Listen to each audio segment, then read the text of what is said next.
தென்காசி மாவட்டம் வி.கே. புதூர் அரசு மேல்நிலைப் பள்ளியில் மாணவ மாணவிகளை கம்பால் தாக்கியதாக எழுந்த புகாரில் ஆசிரியர் மீது போலீசார் வழக்கு பதிவு செய்து விசாரணை நடத்தி வருகின்றனர்.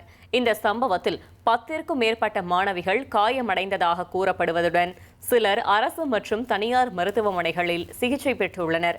மாணவி ஒருவரின் தாய் அளித்த புகாரின் அடிப்படையில் ஆசிரியை தேன்மரிய சுகந்தி மீது BNS மற்றும் குழந்தைகள் பாதுகாப்பு தொடர்பான சட்டப்பிரிவுகளின் கீழ் வழக்கு பதிவு செய்யப்பட்டுள்ளது.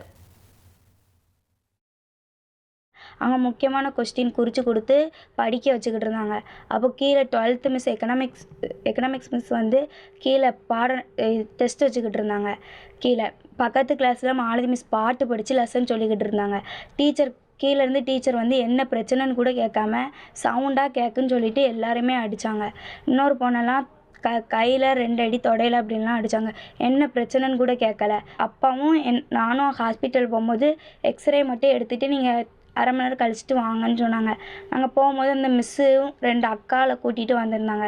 அப்போ அந்த மிஸ்ஸு வந்து அப்பாட்ட வந்து நான் தான் உங்கள் பொண்ணை அடித்தேன் அப்படின்னு தெனாவட்டா பேசினோன்னே அப்பாவுக்கு கோவம் வந்துட்டு, எதுக்கு நீங்கள் என் பொண்ணை அடிச்சிங்க, என் பொண்ணை அடித்தனால இப்படி நடந்திருக்கு அப்படின்னு அப்பா கேட்டதுக்கு, நீங்கள் சொல்றதை கேளுங்கன்னு கொஞ்சம் திமிராக பேசினோன்னே அப்பாவுக்கு கோவம் வந்துருச்சு. அதனால் அப்பா வந்து நான் உங்கள் மேலே நல்லா நடவடிக்கை எடுப்பேன் அப்படின்னு சொன்னதுக்கு சரி நீங்கள் எடுத்துக்கோங்க அப்படின்னு சொல்லிட்டு அவங்க போயிட்டாங்க. அதுக்கடுத்து அங்கே வி.கே. புதூர் சிஹெச்சில் பார்த்ததுக்கு சொன்னாங்க ஃப்ராக்சர் ஆகிருக்கு, நீங்கள் ஆலாங்குளத்தில் போய் பாருங்கன்னு சொன்னாங்க. இனி செல்லும் இடமெல்லாம் செய்தி. தந்தி டிவியின் வாட்ஸ்அப் சேனலை ஃபாலோ பண்ணினா செல்லருக்கும் இடமெல்லாம் செய்தி. இதோ QR கோட் இப்பவே ஸ்கேன் பண்ணுங்க, ஃபாலோ பண்ணுங்க.